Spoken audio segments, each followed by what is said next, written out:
Halo, jumpa lagi kita dalam pelajaran matematika. Kali ini kita akan membahas tentang perbandingan trigonometri. Silakan ditonton video ini agar kamu memahami tentang materi perbandingan trigonometri.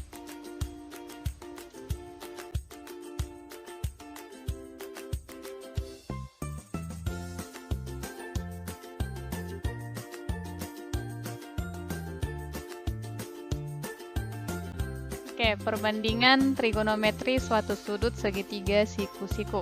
Perhatikan gambar segitiga siku-siku ABC, di mana siku-sikunya ada di C.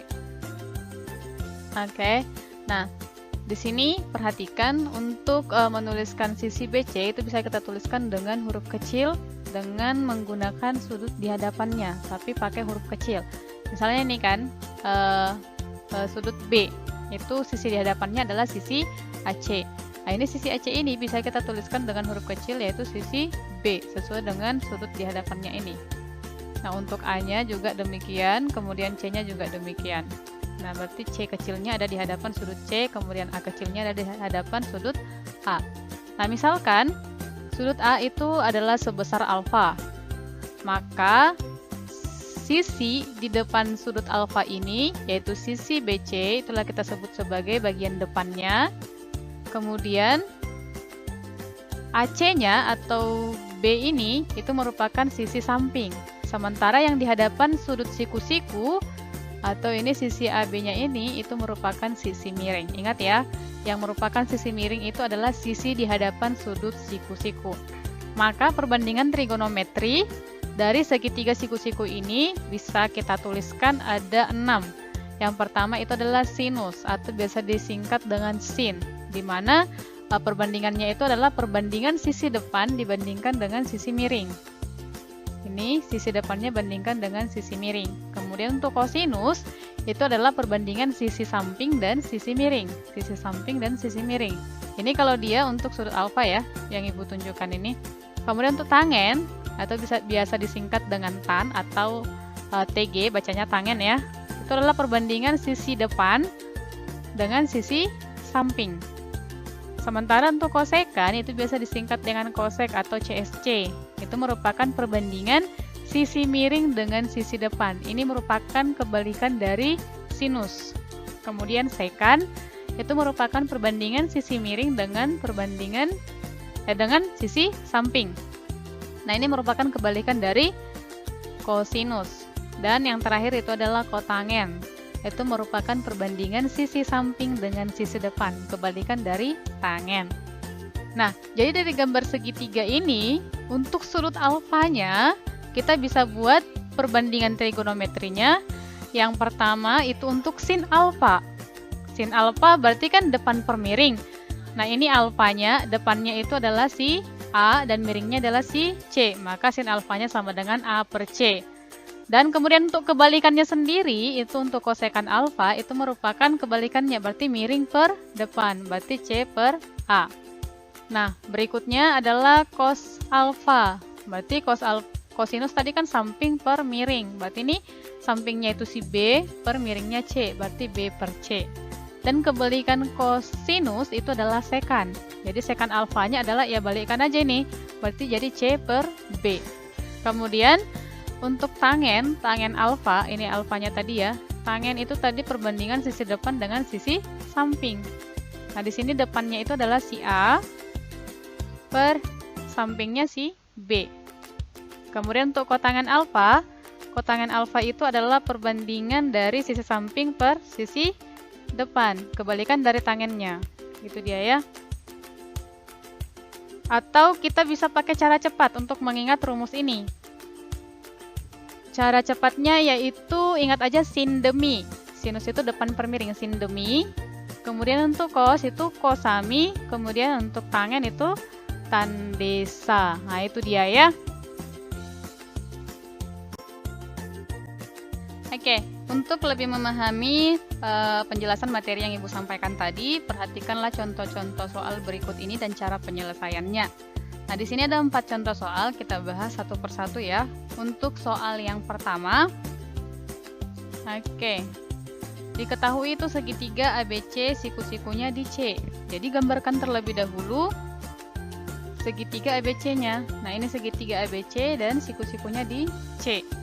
Kemudian panjang sisi AB-nya itu 13 cm. Oke, ini dia AB-nya ya, 13 cm, dan panjang sisi AC-nya itu adalah 12 cm. Berarti dari sini kemari tuh 12 cm.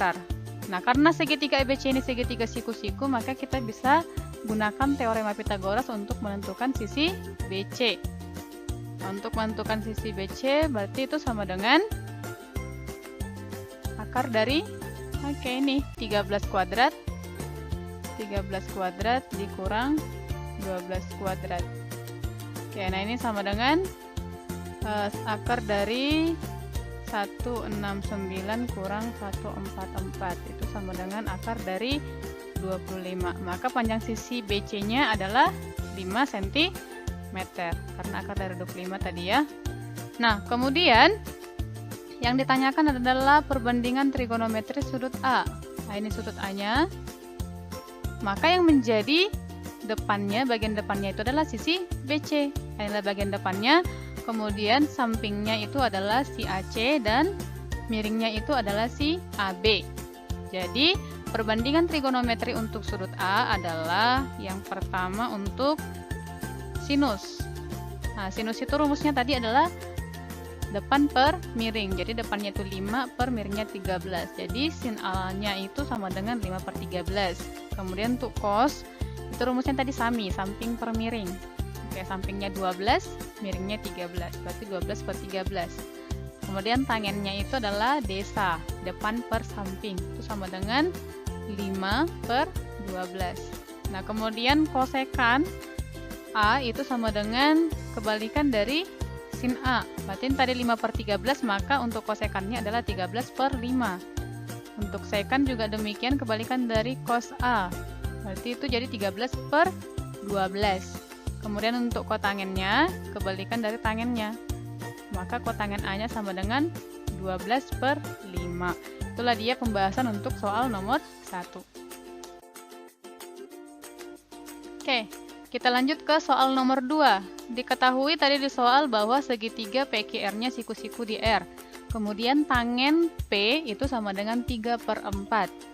Nah, seperti soal nomor 1, kita gambarkan terlebih dahulu segitiganya. Ini untuk memudahkan ya. Segitiga PQR siku-siku di R. Nah, ini dia. Kemudian tangen P. Berarti ini P-nya. Oke, ingat rumus tangen itu apa? Rumus tangen adalah depan per samping. Maka dari sini kan diketahui tadi tangen P-nya 3 per 4. Maka ini yang di atas ini atau yang pembilangnya inilah sebagai perbandingan sisi depannya. Kemudian yang penyebutnya ini sebagai angka perbandingan sisi sampingnya. Oke, ini tadi sudut P-nya. Maka di sini angka perbandingannya adalah 3 dan sampingnya adalah 4. Oke, ini bagian depan dan ini sampingnya. Oke, sini 3, di sini 4 ya. Maka dengan menggunakan teorema Pythagoras kita bisa peroleh angka perbandingan untuk sisi miringnya. Berarti itu akar dari untuk PQ-nya ya. PQ-nya sama dengan akar dari 4 kuadrat tambah 3 kuadrat. Nah, ini sama dengan akar 16 tambah 9. Ini sama dengan akar dari 25. Jadi untuk sisi miringnya si PQ-nya itu nilainya adalah 5. Nah, kemudian yang ditanyakan di situ adalah kan perbandingan trigonometri yang lain untuk sudut P. Oke, berarti tinggal cari lagi yang lain. Kan ini kan tadi tan P-nya sudah diketahui, berarti tinggal cari yang 5 lagi. Oke, untuk sin P-nya sendiri kan sin demi depan per miring, berarti 3 per 5. Cos P-nya adalah sami samping per miring, nilainya adalah 4 per 5. Kemudian untuk kosekan P-nya, tadi itu kebalikan dari sin P, berarti 5 per 3. Kemudian untuk sekan P-nya itu adalah 5 per 4, kebalikan dari cos P ya. Kemudian untuk kotangen P, berarti kebalikan dari ini. Kebalikan dari 3 per 4 menjadi 4 per 3. Itulah nilai dari kotangen P.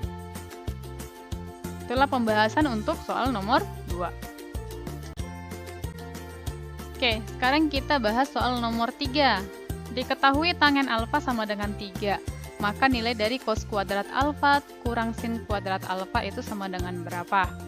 Ingat rumusnya, tangen alfa itu sama dengan desa ya, tan desa, berarti depan per samping. Sementara di sini kan tangen alfanya dikasih 3. Nah, ingat kalau 3 itu kan sama dengan 3/1.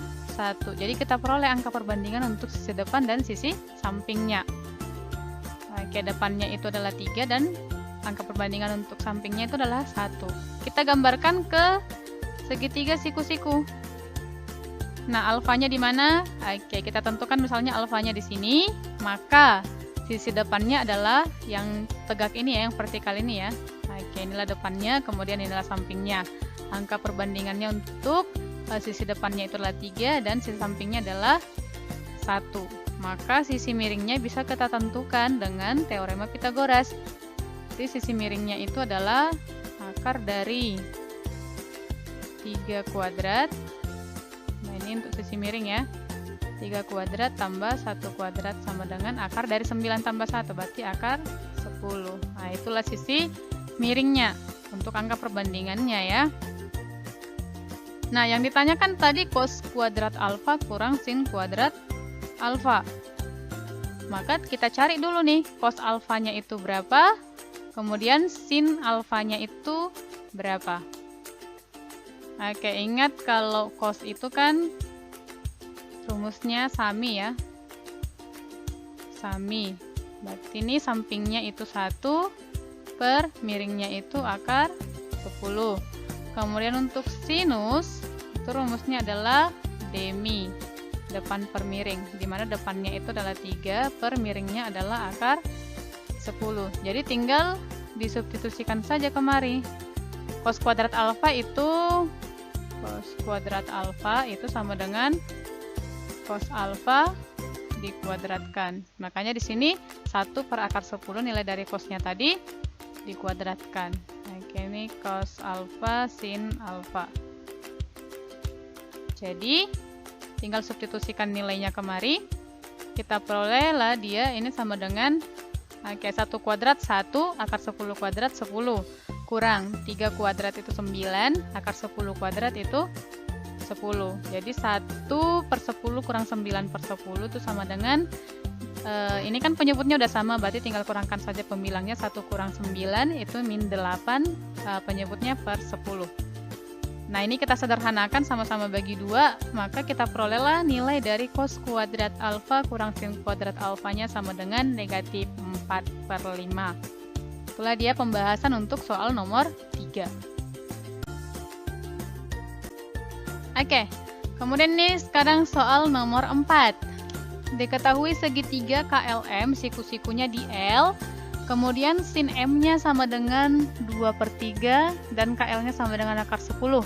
Tentukanlah panjang sisi lainnya. Nah, di sini menentukan panjang sisi lainnya kita gunakan perbandingan trigonometri katanya. Oke. Nah, inilah dia segitiga KLM. Siku-sikunya di L. Kemudian yang diketahui di sini kan sudut M ya, untuk sin M-nya, berarti ini M-nya. Dan angka perbandingannya itu adalah 2/3. Oke, ingat kalau sin itu kan depan per miring. Oke, ingat kalau sin itu kan sama dengan depan per miring. Nah, ini sinnya tadi adalah 2/3, maka angka perbandingan sisi depannya adalah 2 dan angka perbandingan untuk sisi miringnya adalah 3. Oke, ini 2, sini 3. Nah, pakai teorema Pitagoras kita bisa peroleh angka perbandingan untuk sisi ML. Di sini ya, pakai Pitagoras kita gunakan. Ini sama dengan, untuk ML-nya itu sama dengan akar dari ini miring kuadrat ya, 3 kuadrat dikurangi dengan ini datar kuadrat, 2 kuadrat. Nah, ini sama dengan akar dari 9 dikurang 4. Nah, ini sama dengan akar 5. Jadi untuk sisi samping si M, kan ini surut M-nya nilai jadi depannya kan. Nah, yang ini si ML-nya itu jadi sisi sampingnya, yaitu nilainya adalah akar 5. Yang ini tadi. Oke. Nah, tadi diketahui di soal itu kan KL-nya akar 10. Jadi, dengan menggunakan rumus sin M-nya tadi ini kan KL depannya ini kan, kita bisa peroleh panjang sisi KM. Oke, jadi sin M itu sama dengan KL per KM. Nah, nilai sin M-nya tadi 2/3. Itu sama dengan akar 10 per KM. Maka nilai KM-nya sama dengan 3 akar 10 per 2. Dari mana itu? Kali silangkan saja ya.